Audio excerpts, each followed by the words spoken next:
All right, good evening, Mount Vernon. We ready for it? Oh, okay. Good evening, Mount Vernon. Today is November 24th, and this is the City Council work session.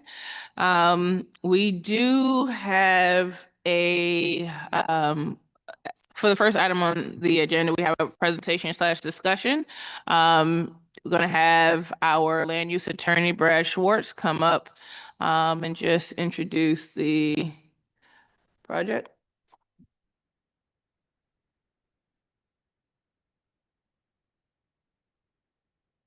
Good evening, Council President and council members and staff. And for the record, just Brad Schwartz from the law firm Mazzarin and Steinmetz. I am your counsel, right? I'm outside land use and zoning counsel to the City Council.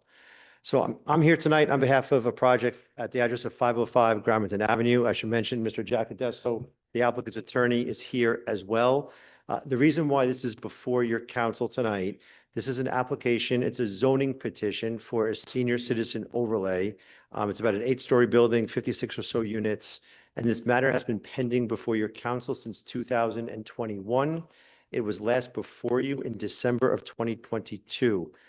The application has not been back before your council since that time. The applicant has been working with the building department and making certain changes to the project, but it has not been formally before your council. Your council has requested quite a bit of additional information from the applicant related to updated site plans, updated traffic study, parking study, environmental assessment form. And one of the big requests of your council during this application has been to have the applicant design the building so that it complies with zoning in all respects, except with respect to parking. That was a waiver or a variance that your council had indicated you'd be willing to entertain. So the instruction to the applicant was redesign and have it fully comply except for parking. And if there's 1 or 2 or whatever it is, instances where it can't comply, to explain why not. And that information is still outstanding. My understanding is the way the project is currently designed, it does not comport fully with zoning, and we haven't gotten that written analysis explaining why that cannot be achieved. So there's a lot of information outstanding, and I think what your council wanted to discuss is kind of where do we go from here? Does the council choose not to continue to entertain the zoning petition until the applicant resubmits a brand new zoning petition with all the updated information? We had asked the applicant, that's one option. We had asked the applicant over the summer to submit everything that's been missing. And your council gave them a deadline of September. It was adjourned to October and then again, November. The applicant has asked for another extension until mid-January. And I think Mr. Adesso was here to explain that he's going to tell you that he's really close to getting everything submitted. I think he's going to ask for that extension until mid-January. And that's the decision point for the council this evening. All right, thank you, Brad. Mr. Adesso, could you step up? Thank you, Madam President, members of the board, for giving me this opportunity to address you at your work session. What I've done, along with the architect, Ralph Tedesco, is track through the various items over the last several years that have been open and requests have been made for us to provide information. The last letter received from Brad listed several things that were missing that he needed us to provide. And we have provided those. I have them. I haven't provided them to Brad yet or to the council yet because we like to submit it as one package. We needed to update the parking analysis and the traffic study. They were done several years ago, and we needed to track down the original engineers that did the studies, have them review their reports, and certify that the information was still good today, as it was back then when they provided originally. That took some time because the person that actually did the report was no longer there, and they had to locate him, and he had to come back and recertify it. So we have those 2 certifications in hand. Ralph has also redrafted the plans to contain all the latest up-to-the-minute changes that were made over the intervening time at the request of the council and Brad. And those plans have been done and are ready to be provided. The one thing that we were missing as well was the environmental assessment form, the long form. We had it done originally, but since the change had been made in some of the plans, we had to modify and update the environmental assessment form. That has finally been done.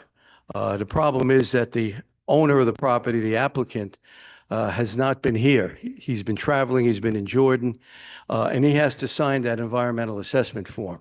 So it's been complete, we have it, but it's unsigned. And, you know, without the signature, obviously, it's not a complete presentation.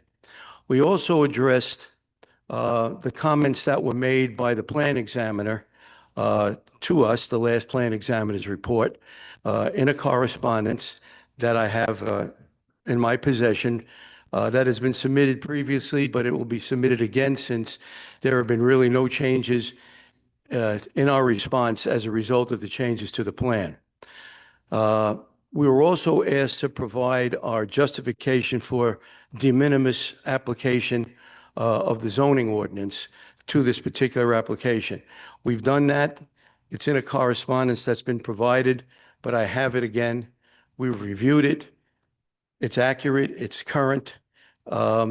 The arguments that were made for the de minimis application of the zoning ordinance or the changes to the zoning ordinance are as good now as they were back then when we made them. So the only holdup right now in making the submission of these items is the environmental assessment form not being signed. Without that, the package would still be incomplete. And I'd much rather have it submitted as one complete package so that there's no question as to something being missing. So Mr. Tedesco made the request that we have until sometime in January to provide that, because my understanding is that the owner of the property will be back from his travels by that time and will be in a position to execute the document that has to be executed. So that's the nature of the application here. The extension of time is not because we haven't been working to complete what we had to complete. We have been working all along. It's taken several months to update some information that was a year or two old, but we've done that. And we're ready to submit it, but for the environmental assessment form. So that's where we're at. More than that, I can't say. Again, we could submit what we have, but it still wouldn't be a complete submission. So I don't know how the council would want to proceed at that point. Council members?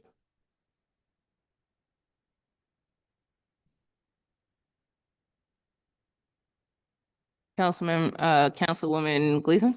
Okay, so it's been 3 years, Mr. Adesso, right? So I think that more than anything, there's been a lack of communication on the applicant side when it comes to us, because we keep asking where you guys are, okay?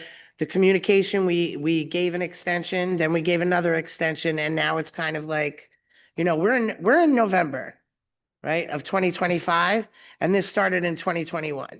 Right? And the last presentation was 2022 with promises from the applicant that they were going to come forward. Now it's at the point where we don't even know if the application is still the same application, you know? And every time when you guys had come back to us, there were no changes in the application. So at this point in time, it's really, to me, after being on the planning board, to me, it seems like it's a new application. Right. So, I mean, that's all I have to say on it. I think it's frustrating to keep having this come up and keep every week to week when we're sitting down with planning, you know, what's going on with 505 Gravington, and there's been no movement whatsoever. That's all.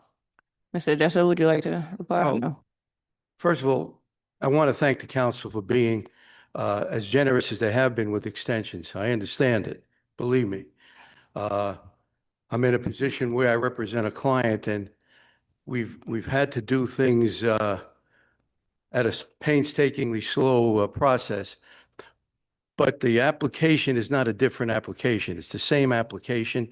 It's been fine-tuned to make changes that have been suggested over the last couple of years to make the project more amenable to what the council would more than likely be willing to approve.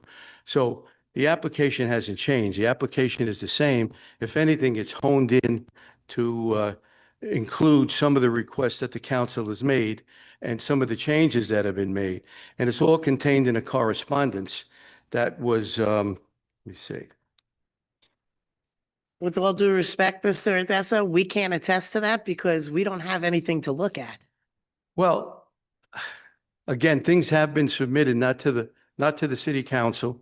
Some of them have been uploaded to the city site, not realizing that the council, and maybe that's my fault, doesn't necessarily go into that site.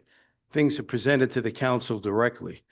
We've since learned that, and any presentation to the council, any changes, any documents, any application will be made directly to the council rather than to uploading it to the city site, which in this particular case wouldn't be appropriate because we're asking for a zone change, not just variances to an existing ordinance. So we realize that now, and that'll happen.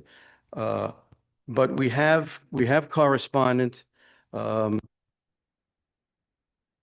think the last correspondence that we made with reference to the actual changes to the original application was made May 8th, 2024. With the Department of Buildings or with the city council? Because I don't recall that coming to city council. It was at that sent to the time. Department of Buildings, okay? Because it was in response to a plan examiner's report that was submitted. And some of the things requested in the plan examiner's report required us to answer those. So we answered those in that communication. And they also required that we address the issue of de minimis, which was one of the things raised in their plan examiner's report. And we did that in that same correspondence, and we did it as well in a subsequent correspondence in September of '24, where we even brought in the final changes to the plans that were made, the balconies, impervious surface coverage, things of that nature, landscaping calculations, et cetera. So submissions have been made, albeit not to the right source, because it should have been made directly to the council as opposed to the building department or uploading it to a city site. But Mr. Tedesco, Odessa, Gleason. I'm sorry, pardon. A second. Let me give the council members. Okay, sorry. Thank you. I just want to piggyback off what Councilman Gleason is saying. It's been 3 years. And the other issue I have is, besides it being 3 years, it's taking you 3 years to then come back to the same place that you were in 2022, which is that we can't honor the zoning fully and that we want council to just waive certain issues. I don't know what those issues even are except parking, because as Councilman Gleason said, we haven't seen anything. But bigger than that, I would think in 3 years, not months, you would have figured out how to fit the project in the proper zoning. And so for me, it's a double whammy. And honestly, a little disrespectful to come back after 3 years and say, you know what, we're kind of in the same position we were in 2022. And oh, by the way, give us an extension. I'm not sure why, because without addressing the issues we were very clear with in 2022, which you said all of them haven't been addressed, what's the purpose of the extension at all? Again, for purposes of getting. Oh, I'm sorry. And then one other comment. Sorry. You given an excuse that the owner couldn't sign the document because they were away. In 2025, there's something called DocuSign or other instruments where you could sign remotely.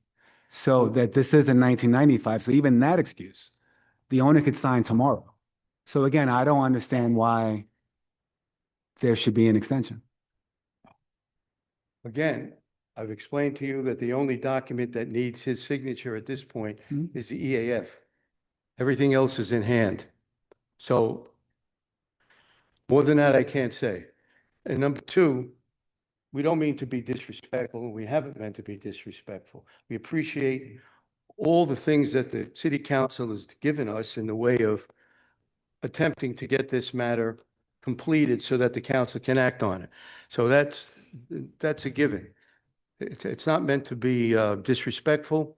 If it's a shortcoming, it's a shortcoming on our behalf, which we're trying to resolve in a satisfactory manner so we can move forward on this. So again, I can't offer any more than I've offered on this. And it's up to the council now whether they want us to submit this in its current state, without the EAF signed, or if you would extend the time to give us time for that document to be executed. That's really what it comes down to. And again, we'd appreciate anything that you can do along those lines. If not, then we'll have to submit the way we have it in our possession at this point in time. Councilwoman Gleason? No, the only thing that I wanted to point out was that the owner actually was here a few weeks ago when we were doing when we had some communication with the mosque on California Road. So I'm not sure where the lack of communication is. He was here. He was in council chambers a few weeks back.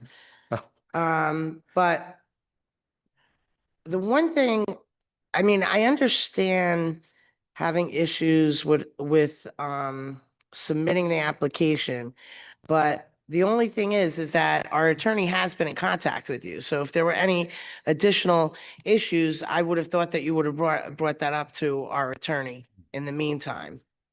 Well, the attorney has been in communication with us. We've made some submissions to him. He's had additional things that he's asked us to do. And the current list that we have, which we've acted upon now, as I understand it, is the last of a matter until obviously he reviews what we submit. But up until this point, I think we do have communications and submissions to him. We have responses and requests to provide some additional information. The last letter from him asked us to update the parking, the traffic, to give us a EAF that's now signed and consistent with the modified plans that Ralph has done. So that's the one that we've worked on now. And like I said, in getting the studies updated, we had to go back to the engineers that did the studies because they're the only ones that could update that the information is still current. And that took some time because they, if the person wasn't still working for them, they had to track them down and verify that the information was still accurate. So there were things involved. And again, we're at fault to a large degree, no question about it. But it is what it is, and we're asking that we get this. I would have to say, if the council is good enough to do it, it obviously would be our last extension. I couldn't see you doing it any more than that. And again, I appreciate all the considerations you've given us. And like I'm here today, taking the brunt of what has to be taken.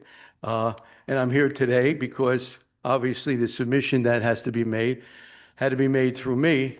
But I had to deal with an architect, engineers that were outside of our usual comfort zone. So it did take a little bit of work. And we've done the best we could at this point. So that's it. I don't want to take up any more of your time. I appreciate you giving me the opportunity to speak to you about it. And obviously we'll comply with whatever your decision is. Thank you, Mr. Tedesco. Brad, do you mind? Just for clarity purposes, the list of items, outstanding items, has that evolved over time or has it been the same list from the li- first. The list has been the same list, Madam President, since July 24th this summer. And frankly, it even goes back longer than that because your council has been asking for years now to come back with a zoning compliant project, again, except for parking. And if there are any outstanding noncompliances, not just to justify them under the standards in the code for de minimis waiver, but to explain technically why they aren't able to achieve compliance. Is there something about the building design or the configuration of the lot that Mhm. precludes them from achieving that compliance? And the only thing, just to clarify, this isn't my list, right? We review this collectively, myself, together with Pat Cleary, your outside planning consultant, as well as the planning department. So this is me taking the comments from all the staff and assembling them to provide to the applicant. Thank you. Welcome. So council, I think I understand from your comments, but I just want to, for clarity purposes, do you want to grant an extension or just have the applicant reapply when they have all the materials together? Madam President, I am not in favor of extending an extension for this application. Got it. I'm also not in favor, especially given the fact that we'll have a new council in a few months. They should have a new application in front of them. So I guess I'm the newest to this particular project, and I wasn't there for the first a couple of extensions or issues. I'm going to defer to my colleagues on this, being that they have the most information on this project. Okay. So I'm also not in favor of extending it. So I appreciate your time, Mr. Odessa. I was hoping to hear, a reason that would move me in the other direction, but I think the direction from the council is, Brad, we would like you to formally let the applicant know that they would need, this application is going to be rejected or withdrawn, and that they can go ahead and resubmit. Right. I think what your council is saying that you're not gonna entertain the current zoning petition any longer because you don't have all the information before you that you need to process that application. But it's completely without prejudice for the applicant to submit a new petition with all the plans, all the materials that Mr. Esso has identified. So there's really not a whole lot of more, if he really has everything that he says he has, it's not a whole lot of more work to submit, but it's starting a new application. So that way it starts fresh in 2025 or 2026 with the most current information. Awesome. Thank you. All right. We have the tally sheet up next. I'm going to start with legislation and public works. Thank you, Madam President. Item number 1, Law Department, an ordinance amending Chapter 149 entitled Housing Standards, Article 1, General Provisions 149-42, Inspections of the Code of the City of Mount Vernon, New York. We do have the Corporation Counsel here if you'd like to step up and speak on it. I mean, it's pretty straightforward, but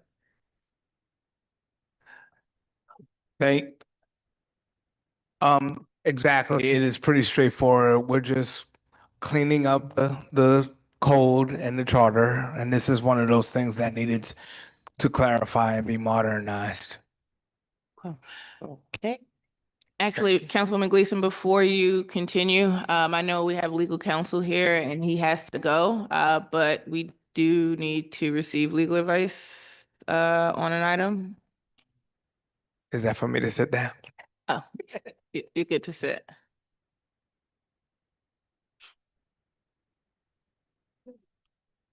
Yeah, I probably wasn't talking into it. I'm sorry. Yes, I would like to seek legal advice for items number 18 and 19 on the tally sheet. Okay. Do you have a motion to go into executive session? I'd like to make a motion to go into executive session, to get legal advice on the comp plan, which are items 18 and 19 on the tally sheet. Second. Roll call.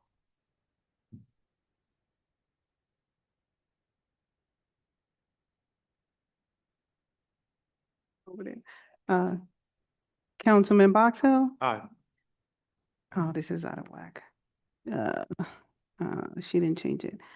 Councilwoman Gleason? Aye. Councilman Thompson is absent. It's Councilman Potteet Aye. and Council President Brown. Aye. Thank you.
I'll make a motion to come out of executive session. Second, roll call. Councilman Box Hill, Aye. sorry, Councilwoman Gleason, Aye. Councilman Potteet, Aye. Council President Brown, Aye. Item number one, again, Law Department and Ordinance amending Chapter 149 entitled Housing Standards, Article 1, General Provisions 149-42, inspections of the Code of the City of Mount Vernon, New York. That's on the agenda. Item number two, Department of Public Works and Ordinance authorizing the purchase of downtown trash receptacles for business districts. That's on the agenda. Item number three, Department of Public Works and Ordinance amending Chapter 140, Article I, Section 104-4 of the Code of the City of Mount Vernon entitled Garbage and Rubbish Collection to authorize a red tag bulk item disposal section. That is on the agenda. Sorry. Item number three and item number four. Okay, those are agenda pending. Item number four is an ordinance authorizing the establishment of a red tag bulk item disposal program administered by the Department of Public Works. So both those items, I wanted to make sure that Corporation Council, did you review the legislation and make sure that all the items were on the legislation that we had requested last meeting? I need to do that. Okay, so can we just review it and make sure Absolutely. so that we can put it on the agenda? That's not Absolutely. a lot of time to do it. Item number five, Department of Public Works, an ordinance authorizing the issuance of an invitation for bids for the one-time removal and disposal of construction of demolition, C&D debris at the 33 Canal Street Trash Yard. That is agenda pending also. My question to DPW Commissioner is why we're not transporting it ourselves. But I'll get that. They're not online, are they?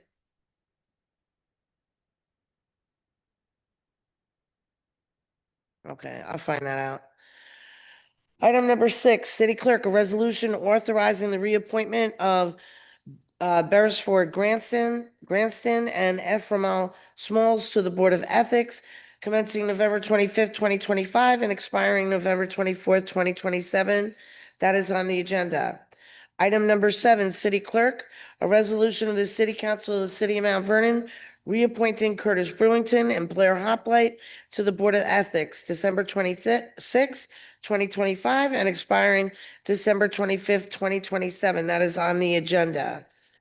That is all, Madam President. I'm going to try, while you're doing the others, to see if I can get a hold of DPW Commissioner. You have an add-on.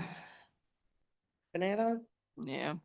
And just to explain, if you weren't contacted, so the referral, this is to transfer funds to our outside contractor services line to cover some balances that we have.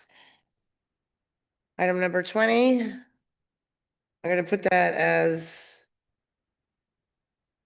well, that's going to be on the agenda. All right, human resources. I can read it. Item number 8 from Recreation and Ordinance retroactively authorizing the mayor to enter into an agreement with the Westchester Board of Legislators to provide funding for the 2025 summer basketball camp and amending the city budget accordingly is on the agenda.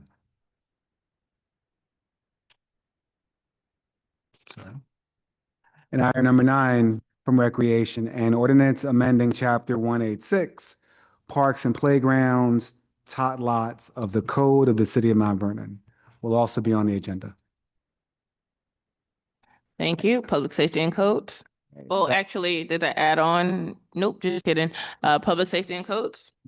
I'm back up. Item number 10 from the Department of Buildings and Ordinance authorizing budget line transfers within the Department of Buildings is on the agenda. Item number 11, Department of Buildings and Ordinance to establish a list of qualified third-party vendors based on the submissions received from the RFQ number 5 DOB third-party inspection services for the buildings department is on the agenda. Item number 12 is information only, and item number 13 from the fire department and ordinance, authorizing the acceptance of a $95,000 grant for the purchase of a replacement for the fire department is on the agenda, and A Oh. replacement what? a replacement for the fire department. Um,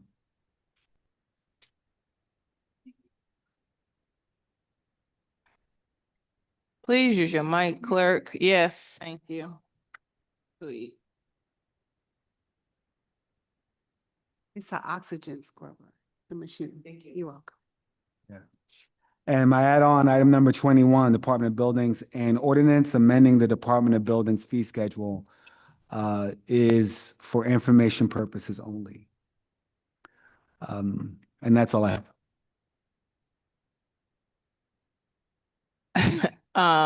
Do you have a question, Councilwoman Gleason?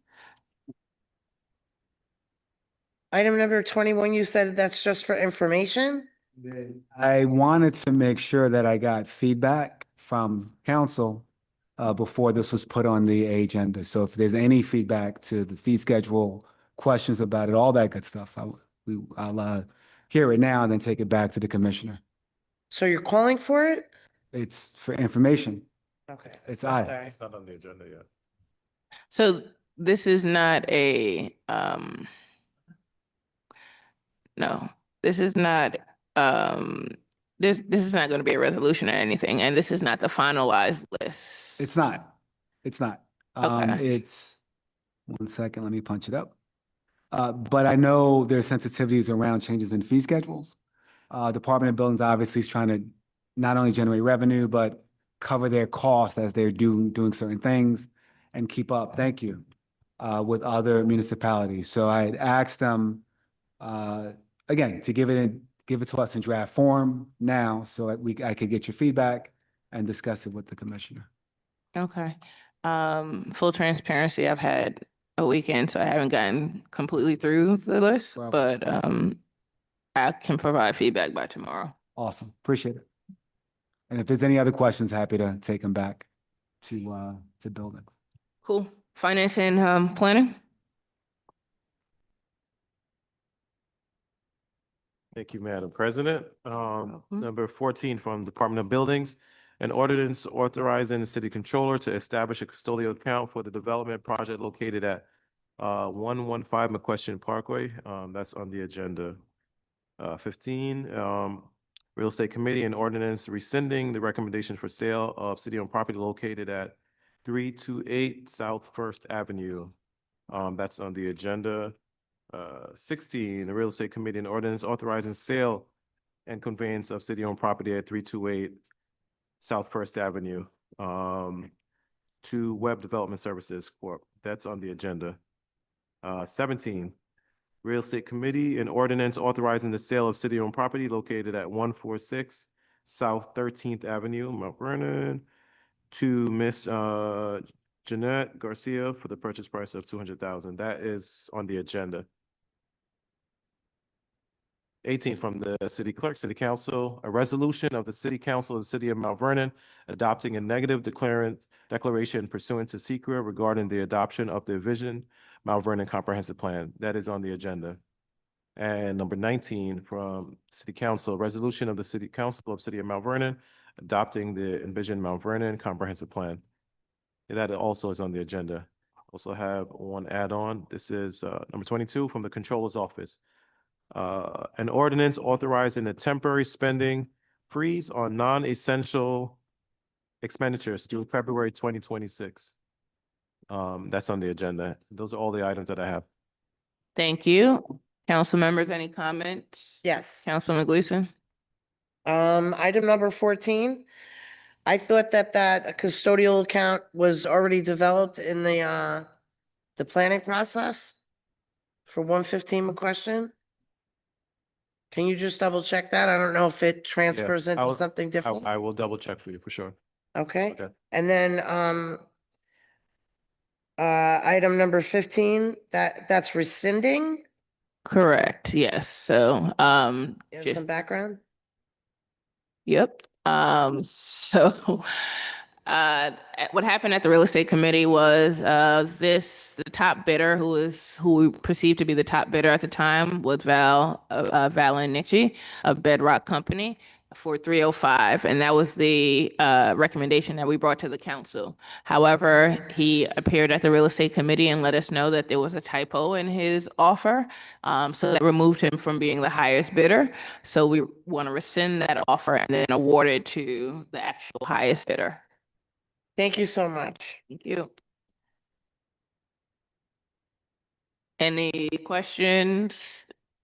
All right. I do want to say, Mount Vernon, that unfortunately we've experienced a tragedy in our city. We had a fire on Cottage, 30 Cottage, and we have 250 people displaced, right? I know the number 100 is floating around, but there are 100 families that are affected and 250 people are displaced. And I gotta admit, the response from Mount Vernon has been outstanding. We've had people who've worked at Red Cross for years and haven't seen a community respond this well, so organized. But there's still a lot of work to do, right? Currently the building is uninhabitable, so they won't be able to live in there. So there are a few things that we need, and I just want to make sure people understand what they are. We do need food. However, we need coordination of food, right? Because food cannot just sit out in a shelter. So we need to make sure that we're working with people who can get food during the hours that they're coordinating at the shelter. We do need gift cards. We need donations. You can do so electronically. You can Zelle to the accounting at friendsofmountvernon.org.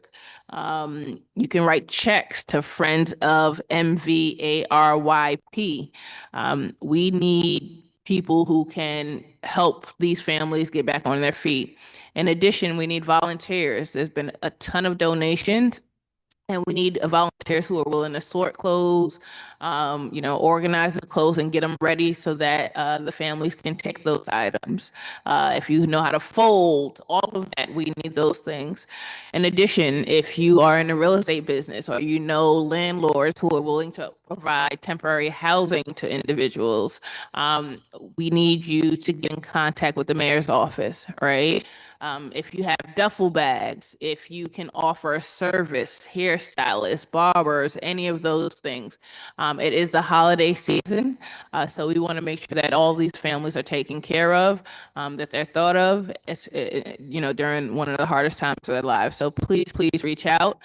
You can bring donations to the mayor's office. I know the mayor's office is currently working on additional locations, drop-off locations, but money is going to be essential, right? So gift cards, it can be to a store, it can be just a regular Visa gift card. Those types of things will be extremely helpful. If you know any corporate sponsors that you can tap into, please do so, because these families are in need and we have infants on up to seniors, right? So all types of items and services will be needed. And just pray for the families, right? It's a tough time during the holiday season to be going through this. So just wanted to make sure everybody understood that. We're all good? All right, Mount Vernon, have a good night. We'll see you tomorrow because our meeting is not on Wednesday this week because of the holiday. It is tomorrow.